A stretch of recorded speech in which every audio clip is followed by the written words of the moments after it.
All right, we are live. Thank you very much for joining us today.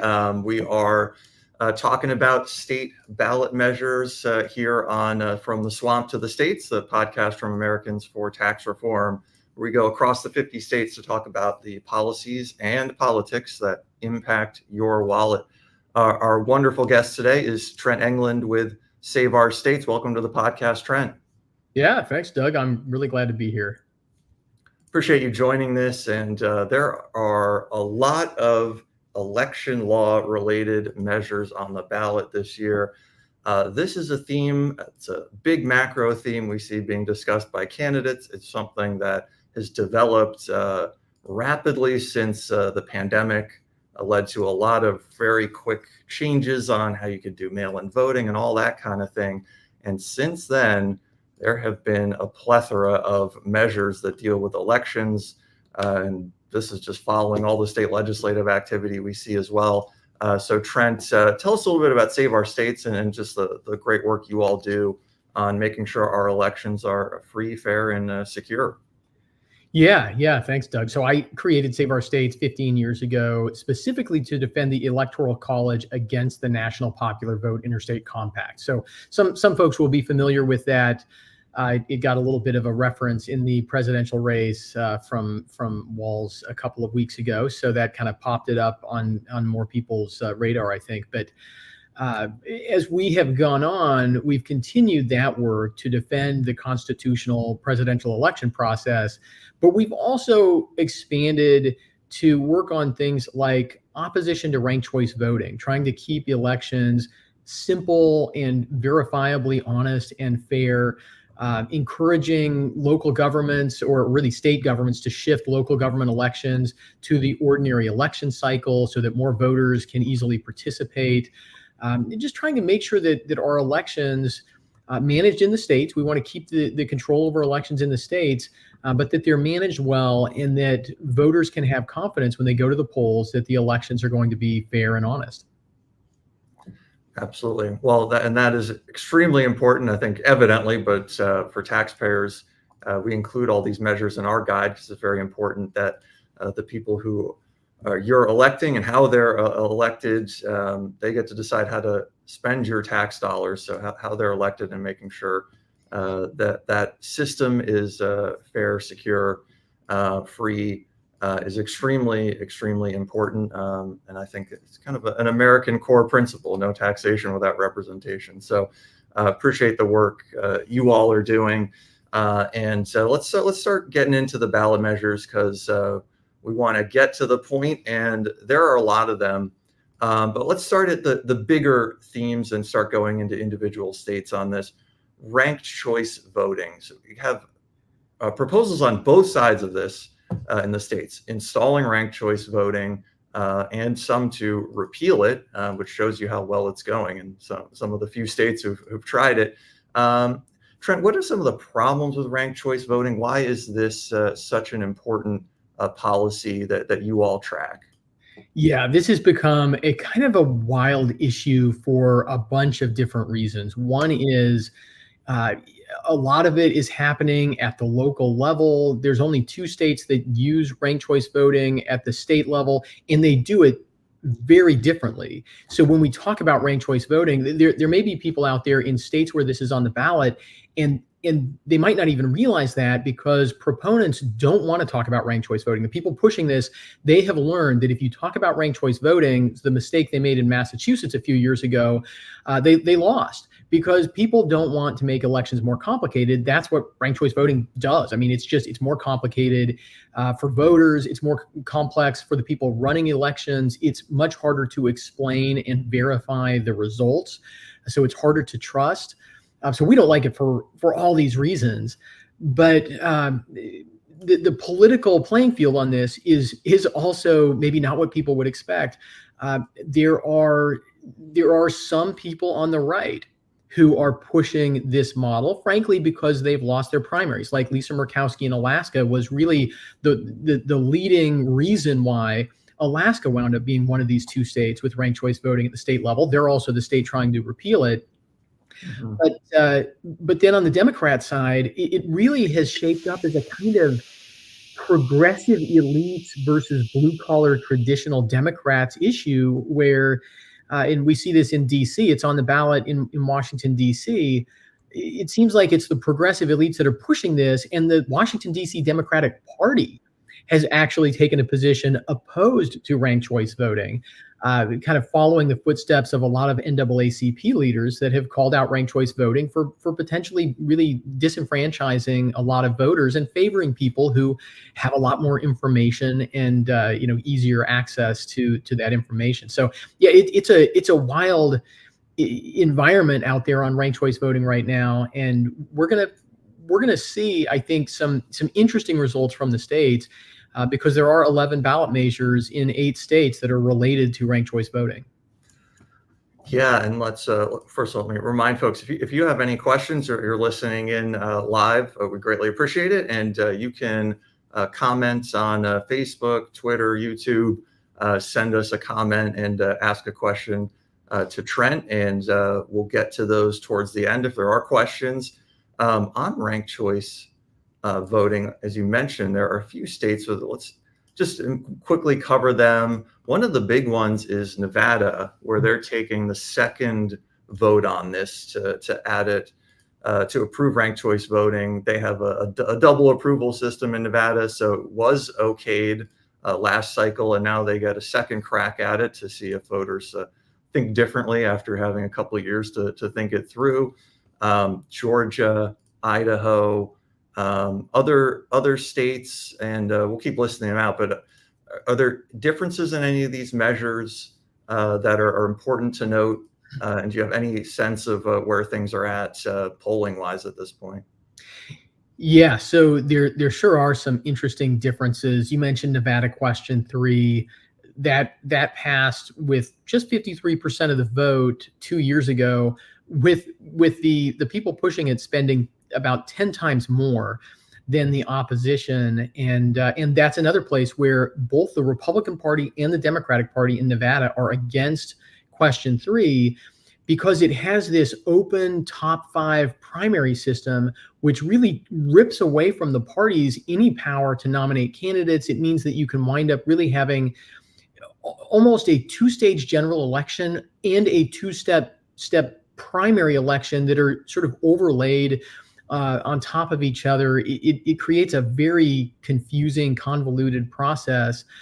So that's an interesting one there. We haven't seen any polling. Obviously Nevada is a presidential swing state, and that makes the ballot measure fight very different, because it's not top of mind for folks in Nevada. So it's going to be interesting to see what happens there. And I suspect that a lot of voters, we see this in some states, right? A lot of voters don't even participate in these, quote unquote, down ballot elections when they get confused about what's going on. So we'll see what happens in Nevada. Colorado has a similar measure that would create open primaries with ranked choice voting.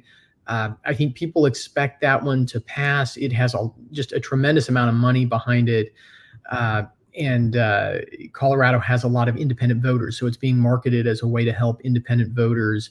As I said, the other side they don't want to talk about ranked choice voting. They just want to talk about this open primary piece. I mentioned Washington, D.C. Idaho is another state. They have basically the Alaska system, a top 4 open or all candidate primary plus ranked choice voting. It seems like the no side there maybe has a little bit of an edge, but the couple of polls that have been taken in Idaho show that most voters, or at least a big enough group to swing it either way, still just aren't sure what this is about. And in Idaho, it's really the highest profile election statewide right now. It's not a swing state. They don't have statewide offices up in Idaho. And so Idaho Prop 1 is really attracting a lot of the attention, which is interesting. And then Oregon, the state legislature put just ranked choice voting, not open primaries, on the ballot in Oregon. An interesting twist: the state legislature exempted one group of politicians from ranked choice voting. That would be the state legislature. So it appears that they're saying ranked choice voting for thee, but not for us. Yeah. In Oregon. I don't. It's another one. It'll be interesting to see what happens there. Obviously, it's not a swing state. Even some folks on the left have come out against that measure. Those are the kind of pure ranked choice voting measures that are on state ballots. Then there's two other states, Montana and Arizona. Doug, if you want, we can talk about those. Those are pushing ranked choice voting, but in a kind of a roundabout, sneaky, underhanded way. Yeah, well, let's talk about both of those. But we already got into the jungle primary piece of this because it's tied into a lot of the measures, and part of the advocates pushing ranked choice voting. They're kind of also the same types pushing the open jungle primary system.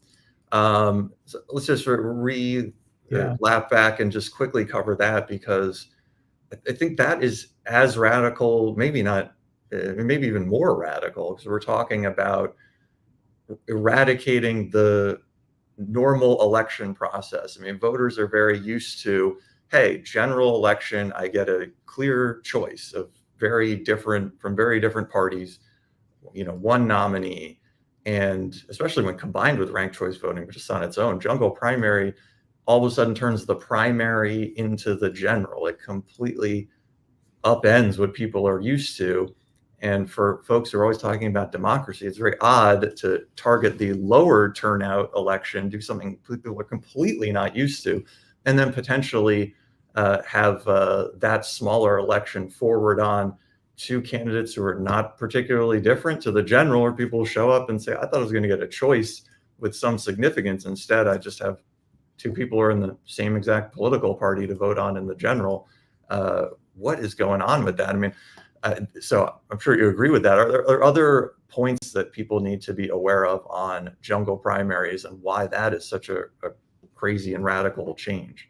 Yeah, it's a system that is very open to gaming. And as you said, Doug, it often leads to voters having fewer real choices, right? A smaller spectrum of candidates to choose from. And, what we've seen in Alaska is that you can manipulate this system by getting candidates to drop out after the primary. And you can also manipulate the system by controlling how many candidates run in the primary in the first place. And people can just, sort of think this through. It's maybe a little harder to do this without visuals, but, imagine a top 4 primary like they have in Alaska, like it's on the ballot in Idaho. If one campaign or if one political party has 4 candidates, and the other political party has 12 candidates, even if the party with 12 candidates has 60% of the vote in that district, and the party with 4 candidates only has 40% of the vote in that district, the smaller party could wind up advancing all of its candidates into the general election and shutting out the other party, right? So you have this problem with these top 4, top 5, certainly with the top 2 primaries like California and Washington State have. I mean, Republicans in Washington State almost shut the Democrats out from one of the statewide races in Washington State this year because there were so many Democrats running, and there were, I guess, only 2 really serious Republicans running. I mean, that's not really a reasonable election system, right? I mean, that's opening it up to all kinds of manipulations or just absurd results. But the folks pushing this don't like the political parties. I mean, that's what it boils down to. They want to destroy the political parties. Frankly, they're all folks with huge amounts of money. Several billionaires involved in this, and I think that they believe without the political parties, they can make their billions just go a lot further in politics. And I think they're probably right. I think big money would have a lot more sway if the parties were broken down. So Montana has a ballot measure that would just introduce a top 4 primary. That's all it would do. It would create a top 4 primary, which creates a weird problem, right? You say, well, wait a second, you're going to send 4 candidates to the general election every time. You could easily have a candidate win with 30% of the vote, 35% of the vote. That easily could happen. So they have a second measure on the Montana ballot saying that the winner must have a majority everybody understands, basically because of who's writing the checks for this, Unite America, these groups that are pushing ranked choice voting, that they're trying to force the Montana legislature to adopt ranked choice voting there. The other alternative would be that they would have to create a third election as a runoff in Montana if these pass. It's a very clever. I'm hoping it too clever by half way to try to force ranked choice voting on Montana voters without ever admitting that. And Arizona has a kind of a similar measure where it would create an open primary. It would give the legislature a chance to decide how many candidates advance out of that primary. So it could be a top 2, it could be a top 4. In some instances, it could actually be a top 7 in Arizona, the way that the bill is written. But it's clearly written hoping that the closely divided Arizona legislature will deadlock, because if they do, it throws all the power to the Secretary of State, who is a Democrat, who would be able to set the rules for the next 3 election cycles in Arizona. So they could wind up with, and if it's more than a top 2 primary, then it has ranked choice voting. So the folks pushing this are saying, oh, it's just about the primary election, but it has this poison pill in it that would allow the Secretary of State to unilaterally impose ranked choice voting on the state of Arizona. It's a really strange measure. Again, it's one of these things you just hope that they've been too clever by half, that voters will figure out what's going on, because it's setting aside everything else, just terribly written, convoluted law. But that's what Arizona voters are going to get to decide on in a week and a half here, I guess.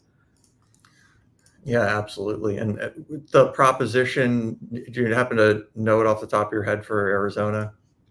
So it is a lot of them. Yeah, I will see if I have the number for that. Proposition 140, and then there's a competing. Okay. Then we have 133 in Arizona too, right? Yeah, that's right. It 133 is a proposition put on the ballot by the legislature that goes the opposite direction.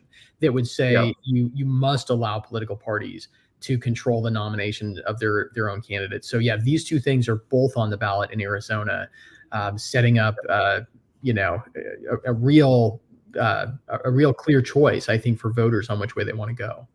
It is, and I mean, this kind of makes the point of why it's important to put out ballot guides and just put this information in one place and get good insight from folks like you, because there's a lot going on, and it can get a little jumbled when you have, especially when you have a state like Arizona, tons and tons of questions on the ballot this fall, and knowing which is the good election one, which is the bad election one, very important to get the numbers clear when you go in, so you know what you're looking for, and don't have all the language getting thrown at you. Wear you down. And then Arizona has another one on limiting how petition signatures are collected. So it's another generally good one to make sure you have to get signatures from a broader cross section of voters across the state, and that's 134. So yeah, busy on that issue area, and a bunch of other issue areas. So Arizona, voters will have to spend a while in the ballot box. They may need to early vote just to get all their reading done. That's right. That's right. It's a lot of these measures are not straightforward, and the effects are not straightforward. And ATR's ballot guide is a great tool for people to try to figure out what do these things mean. Well, we appreciate that, and you're the expert on what's been going on these issues, and it's incredible how many measures there are on the ballot this fall. Last cycle there were a few. Now we're really seeing a tug of war between like the Arizona preemption and then additional states with ranked choice voting and open primaries and all this stuff on the ballot. So you're really seeing the choice pop up, and voters will have the opportunity to start undoing some of these things. Like Alaska is one of the first to implement it, and then protecting their states, and also need to avoid votes on ranked choice voting. Now there was one, but please feel free to add anything else you like that. But there's another issue. There's a number of measures, just to give a quick heads up. on citizen voting requirements, and there might even be too many to kind of hit every state. What I can run originally down the the need list. for that kind of that measure, Trent? It would seem like, U.S. citizens can vote in elections. Yeah, why do we need a ballot measure to say that? Yeah, I mean, this is something that a lot of people don't realize. The federal law, so the Constitution says nothing on this issue, and there's some interesting historical reasons for that. Federal law does say that to vote in federal elections, you must be a U.S. citizen, but that doesn't apply to state elections. It doesn't apply to local elections. And frankly, I'm okay with that because I want to keep states in charge of state and local elections, right? So it's states that need to have laws that really clarify that only U.S. citizens can vote in those elections. What folks have discovered is that a lot of states have laws that say something like U.S. To vote in our like all U.S. citizens are eligible to vote in our elections if yada yada yada or something like that. They are not. They don't explicitly limit voting to citizens. They say that citizens must be allowed to vote. And the worry is that we have seen a really growing push on the political left that has actually changed the law in some cities in blue states to allow non-citizens to vote. So this is it's a real concern. It's a real issue, right? The folks on the left, not everybody on the left, but there are some powerful folks on the left who want to allow foreign citizens to vote in U.S. elections. So we see a whole bunch of states that are saying, we're going to get after this right now. We're not going to let this fester. We're going to make it absolutely clear in our state constitution that this can never happen here. And I think it's great. I think it's very wise to take action on this early, right? Rather than kind of letting things go on out there for, until it becomes an emergency. The places where this is on the ballot is Iowa, Idaho, Kentucky, Missouri, North Carolina, Oklahoma, where I am, South Carolina, and Wisconsin. I think I got all of those. I'm using the handy list that Ballotpedia has put together, which is always in addition to the ATR guide. Ballotpedia is a great resource to kind of. Well, they do deserve a plug. We should plug them when we're doing all of these because they're cited in the guide, and without Ballotpedia, it would not be possible for us to do the guide as thoroughly and quickly without spending an incredible amount of time working on it. Yeah. So yeah, I mean, a lot of measures all around the country. Obviously they tend to be in the West because that's where that's where more states allow, particularly citizen-initiated ballot measures. It will be interesting to see, and we know that especially on the open primary, jungle primary, ranked choice voting side of things, the side pushing this is outspending everybody by orders of magnitude. I mean, there's a massive amount of money behind all this. It's going to be really interesting to see how much that matters. Because I think that, in states like Montana, Idaho, Alaska, Nevada, with it being a swing state, obviously money can have an effect. It can get you a lot of TV commercials, but at the same time, there are, anybody who's worked in politics knows there's diminishing marginal returns, right? It's hard. It literally gets hard to spend, millions and millions of dollars in a state like Alaska, where there's just, not that many people and not that many media markets. So I'm going to be interested after this election to kind of do this analysis and see if we can figure out, what it is voters really, really want in elections. And if we can understand, who's really behind this push for ranked choice voting, and did they get their money's worth? Absolutely. Well, really appreciate your insight today, Trent, and we cover all of these ballot measures in the ballot guide, atr.org/ballot guide. You can always find it there. We'll post results after they come in after Election Day. And Trent, remind folks where they can find your work and the great work that Save Our States does. Yeah, we're at saveourstates.com, and folks can, find Save Our States on social media. We just love to be connected with everyone and, keep waging this fight for safe, honest, fair elections. Great. Really appreciate it, Trent. We'll wind down now, and we will be publishing the podcast on all your favorite podcast apps and streams, and we'll get it up at the website at atr.org, and we'll add a quick summary of some of the fiscal measures to the podcast version. The tax stuff is really all over the place this cycle, so don't have a neat theme, but we do want to make sure that folks check out the guide and see where they can save some additional dollars on their property tax bills, and got some millionaires taxes to fight off as well. So check that all out and check out Trent's work. And yeah, appreciate it. Thanks very much, Trent. And we'll talk to you soon. Thanks, Doug.